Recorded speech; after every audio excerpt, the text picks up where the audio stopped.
თუ ასვერა თუ აი თითი ათი თითი ია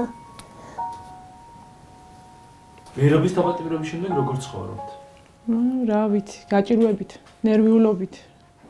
ბავშვები ყველა დღე, რა ვიცი, სანდრო მაინც ყველა დღე მამაზე მეკითხება. როდის გამოვა მამიკო, ძალიან მენატრება.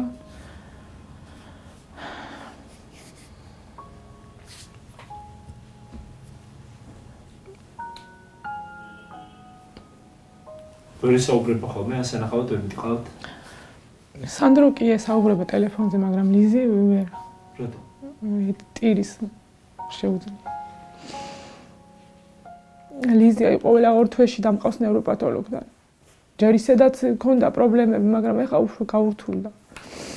ეხლა თქვენ როგორ პატრონობთ? სოციალურის გარდა მეტი შემოსავალი არ მაქვს. არც მუშაობ. არა. სახლში ბავშვის დამტოვებელი არავინ მყავს და როგორ ვიმუშაო. ბატარები არიან, მარტო ხო ვერ დავტოვე. ეს რასოა? ეს ხო არის? ზუ ჰა ლუ ი ჰა ან ძალიან გვი ვა გვენატრები ძალიან სახიფათო იყო, ბევრჯერ მოსული, ან ქვა მოხდა ერთი ორჯერ თავში, ტვინის შერყევაც დაემართა. გვირაბ გამყვანად მუშაობდა. ხელფასი ჰქონდა 2000 ლარამდე. რა საფრთხის წინაშეც იქ იყო, ალბათ ხელფასი ძალიან მეტი უნდა ქონებოდა იმასთან შედარებით, რაც ჰქონდა. ყველაფერში მართლები იყვნენ, საერთოდ აქციის მონაწილეები ყველა, მაგრამ ესეთი რაღაც მოუწყვეს და დაიჭირეს. ვის ინტერესებში შედიოდა ეს რომ მოუწყვეს და ეს კომპანიის ალბათ, რა ვიცი. რომ შეწყვეტილიყო ეს აქციები და გაჩერებულიყო ხალხი. ანუ ძირითადი ვინც იყო, ანუ აქციის მეთაურებად ვინც ითვლებოდა, ისინი დააპატიმრეს. წესით უნდა დადგომოდნენ გვერდში და ყველაფერი უნდა გაეკეთებიათ, რომ დაეხსნათ ციხიდან ეს ბიჭები, უდანაშაულოდ დაჭერილები. და რა მოხდა? რა მოხდა და მიუსაჯეს 6 წელი და 3 თვე არაფრის გამო. ნამდვილად არ ველოდი. კაცის მკვლელებს აღარ უჟიჟენ აგდეს და რა ვიცი, ამათ მარა დააშავეს მაგის ფასი, არც არაფერი დაუშავებიათ და ამ ხელას 6 წელი და 3 თვე. ყველაზე საუკეთესო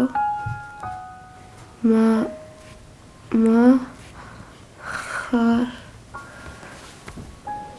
სიზმარში ხედავს სანდრო მეუბნება ხოლმე დედიკო მე სიზმრა მამიკო სახლში მოვიდა მანქანით და მე ტელეფონში მაჩვენე მამიკოს უყურებ და კიდე იქნება მე სიზმროსო ორივე და ძმანის ყველა დღე თითქმის ეგეთ რაღაცას ამბობ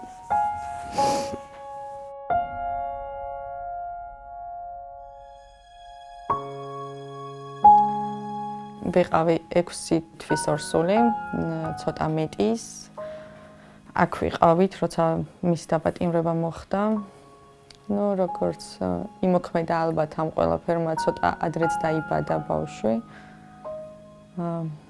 ველოდებოდით რომ გამოშვებული იქნებოდა მაგ დროისთვის, როცა ბავშვი უნდა დაბადებულიყო, მაგრამ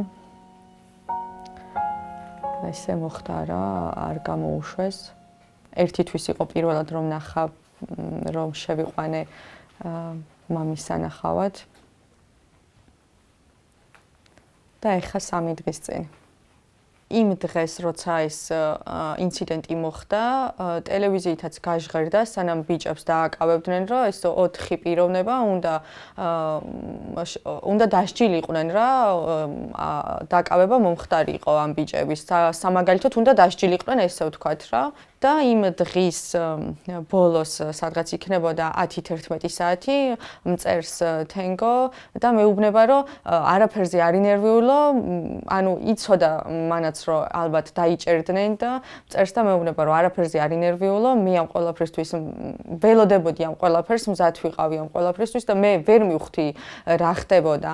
მე ნუ კონტაქტიდანაც გაქრა და მე მაღვიძებს ბიჭების სირენების ხმა ბიჭები დააკავეს და გარეთ გამოდით და ნუ მივხვდი თენგოს ეს მესიჯი, რასაც ნიშნავდა, რომ იყო დაკავებული. ანუ ის არ ყოფილა თვითონ არც მაღაროელი, უბრალოდ ესე მეგობრებს და ქალაქს ედგა გვერდით, რომ უფრო უნდა და მისი შვილები უკეთეს ქალაქში ჩამოსულიყვნენ, უფრო გაბრწყინებული, რაღაც სხვანაირი იმედი ქონდა იმის, რომ ეს მაღაროს გაფიცვა ქალაქსაც იმოქმედებდა დადებითად. მისი გაჩვენება უნდათ, ანუ ყველა მხრიდან შემოუარეს გაფრთხილებით, დაშინებით, ოჯახის წევრებთანაც მოვიდნენ, მაგრამ რომ ვერანაირად ვერაფერს ვერ გახდა თენგოსთან, ვერანაირი თხოვნით, ვერანაირი ხვეწნით ვერ გააჩუმეს, ასე ვთქვათ, მოუძებნეს ეგ ყველაფერი და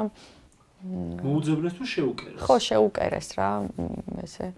განაჩენის გამოცხადებას იქ წავედი ორივე ბავშვით, იმის გამო რომ ველოდებოდით მის გამოშვებას. Ქონდა იმედი, რომ გამოუშვებდნენ იქიდან გამომდინარე, რომ თენგოს თვის არაფერი არ აქვთ საბუთი, რის საბუთველზეც უნდა დააკავონ არც კონკრეტული ვიდეო მასალა, ან რავი, არაფერი საერთოდ. თქვენ ყველა სხდომას ესწრებოდი? არა, ვერ ვესწრებოდი, იქიდან გამომდინარე, რომ ჯერ ორსულად ვიყავი, მერე ჩვილი ბავშვი მყავდა და ორი ბავშვით როცა ხარ წასული, თავის ხელში აყვანა გიწევს და ცოტა რთული იყო ყველაფერი, მაგრამ ერთი ბავშვი რო გეუბნება დედიკო არ იტირო, ცოტა რთულია იქ ან ცრემლი დაანახო მას, ან ანერვიულება, უნდა აიყვანო ხელში და უკან გამოხვიდე იმის გამო, რომ შენს ქმარს ამაყად და ძლიერად დაუდგე გვერდით. ამაზე მეტად ჩაგრულად როგორ უნდა იგრძნო ადამიანმა თავი, როცა უსამართლოდ დაკავებული მეუღლე ყავს, ხო? რომ წარმოვიდგენ, რომ ეს ყველაფერი შეიძლება გაგრძელდეს რეალურად 4 წელი და 3 თვე, მისი ერთი შვილი სკოლაში მამის გარეშე შევიდეს, მეორე შვილი ესე გაიზარდოს მამის გარეშე, ცოტა ძალიან რთულია ამ ყველაფერზე ფიქრი.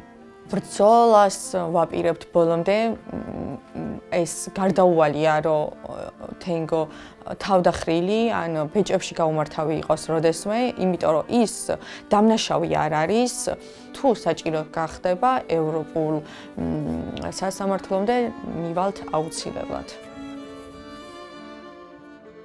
არ მახსოვს ეგ დღე, როდესაც უკვე მოვისმინე, რომ პატიმრობას უსჯიდნენ, არ მახსოვს, ძალიან ცუდად გავხდი მაგ პერიოდში და რა ვიცი, და ყველაზე მძიმე დღე იყო, რაც კი ჩვენი ერთად ცხოვრების პერიოდში.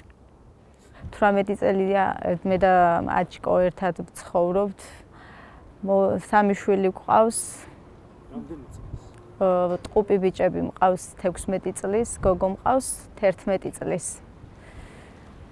ძალიან რთულ პერიოდში არიან ბავშვებიც, ახლა ისეთ ასაკში არიან, ყველაზე მეტად ჭირდებათ მამის გვერდით დგომა.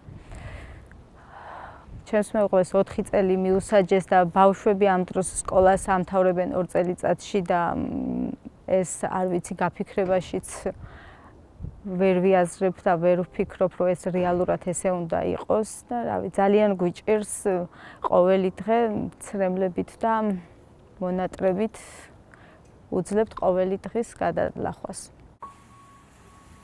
ჩემი მეუღლე არის 41 წლის და 17 წელი მუშაობდა ჯორჯიან მარგანეცში. რა მოთხოვნებით გამოვიდა ქუჩაში? ჩემი მეუღლე ყოველთვის არჩილ-ჭუმბურიძე, ყოველთვის როდესაც უჭირდა მაღაროებს, არ ქონდათ შესაბამისი ხელფასები, ყოველთვის იყო ხალხის გვერდით და სამართლიანად იბრძოდა ყოველთვის. სხვანაირად ვერ გააჩერეს, ვერ გააჩუმეს და ესეთი საქმე შეკერეს, მიაწებეს ესეთი ძალადობრივი ქმედება და რავი, გარეთ დააშინეს საზოგადოება, მე ესე ვფიქრობ. რატომ? რაში გამოიხატა ეს?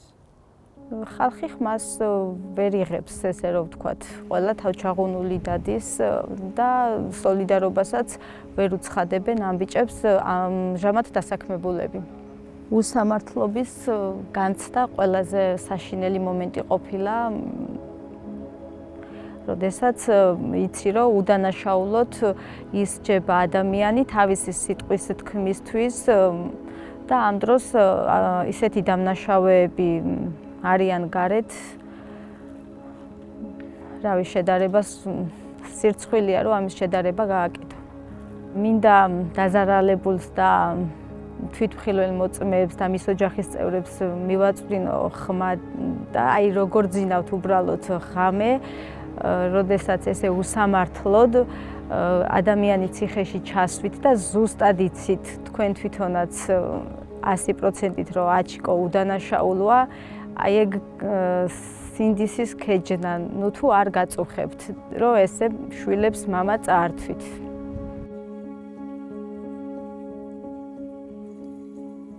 ერთადერთი შვილი ციხეში გამომიკეტეს, რიღაში შემიშინდეს, ტყუილა უბრალოდ.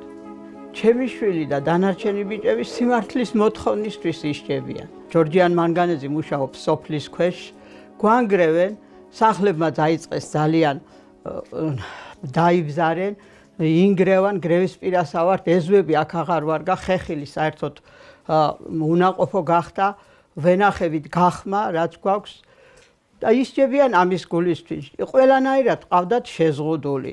ჩვენ დაყადაღებულები ვართ იმის გამო, რომ მაგის შეეშინებიათ. ამის გამო დაგვეყადაღეს ერთი მწკაველი მიწა აღარ არის ჩვენ განკარგულებაში. გადაცეს რუსსოცკის ალბათ. სად ვიკითხო, რა უნდა ვქნა, არ ვიცი. წელიწად ნახევარი მეტია, ყადაღა გვადებს ადგილებზე.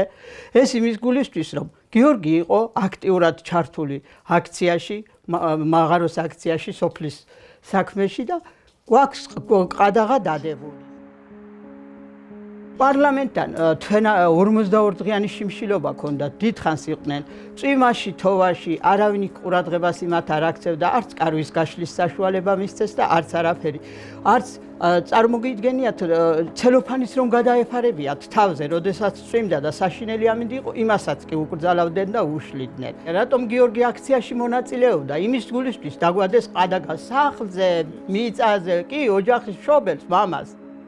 შეშინების მიზნით, რომ ამათ აქცია უნდა დაეშალათ ამის გულისთვის, რომ შეშინებოდათ და უკან უნდა დაეხიათ. აი ამის გულისთვის დაგვაყადაღეს, მაგრამ ჩვენ რა შუაში ვართ, რომ მივხედოთ ჩემს შვილს ერთ ტკაվել მიწას ვერსად ვერ ჩავდებ, რომ დამჭირდეს და რომ გამოვიტანო ან თანხა საიდან მე ან რამე, სხვა ჩვენ არაფერი არ, წამალსაც ვერ ვყიდულობ თვეში რომ მინდოდეს წამლის ყიდვა, გამაყუჩებელ წამალს ვერ ვყიდულობ, ვარ დაავადებული სახსრებით ძლივს დავდივარ. გვეგონა განთავისუფლებდნენ. ასე ამბობს სუყველა. გვეგონა განთავისუფლებდნენ, ეს რაქნეს და წყევლიან სუყველა იმის დამპატიმრებელს. ვინც ეს დააპატიმრა და ხელი მოკიდა ჩემს შვილს და ამ ბიჭებს ასე უსამართლოდ და უკანონოდ. რა თქმა უნდა დაიშალა პროტესტის შიშით, იმიტომ რომ ყველას ეშინია არავინ არაფერი უქნას, არავინ დაიჭიროს, რაიმე არ დააშანტაჟონ. ძალიან შეშინებულები კი არიან, მაგრამ მაინც ყველა მეუბნება, რომ გვერდში დაგიდგებით ყველანაირად. ამდენი ცრუმოწმე საიდან ყავდათ მოყვანილი არ ვიცი. ერთმა თქვა, ხარაიძემ თქვა, დაარტყა გიორგიმო. შეუბრუნდა ადვოკატი და კითხა, რომელი არის გიორგიო. გიორგი ვერ არ ამოიცნო. გიორგი პროცესსაც არ ესწრებოდა იმ დროს, ადვოკატი მოსამართლე პროცესს არ ასწრებდა. არ ვერ ამოიცნო, რომც დასწრებულიყო, მაინც ვერ ცნობდა გიორგის ის. ხომ უნდა ეთქვა თუ იცნობდა, რომ პროცესზე არ არის გიორგი, დაადო გველესიანს ხელი. შემდეგ შემოიყვანეს მეორე მოწმე ბუზალაძე და დაარტყა გიორგი მოიმანაც თქვა, ტყუილს ამბობენ ესენი ყველაფერს, არანაირი სიმართლეს ეგარში ესაბამებ. აბა გიორგიმ დაინახე შენო კითხეს, მე არაო, ხარაიძემ თქვაო და ხარაიძემ გიორგი ვერ ამოიცნო და ბუზალაძემ მისი ნათქვამი გაიმეორა, ეს მეორე ტყუილი. შემოვიდა, შემოიყვანეს ის დაზარალებული და იმასთან ჩემი მეუღლე გადავიდა, ჩემთვის არ დაუწყმევიაო, ასე უთხრათ თენგიზა, კობერიძე. ჩავიდა იქ და თქვა, დამარტყაო. ასე ტყუილებით, ასეთი სრუმოწმეებით მიუსაჯეს ტყუილა. 34 წლის არის ჩემი შვილი. იმის მაგივრად, რომ სახელმწიფო ხელს უწყობდეს ახალგაზრდებს, აიყვანეს და გამოკეტეს უსამართლო ციხეში.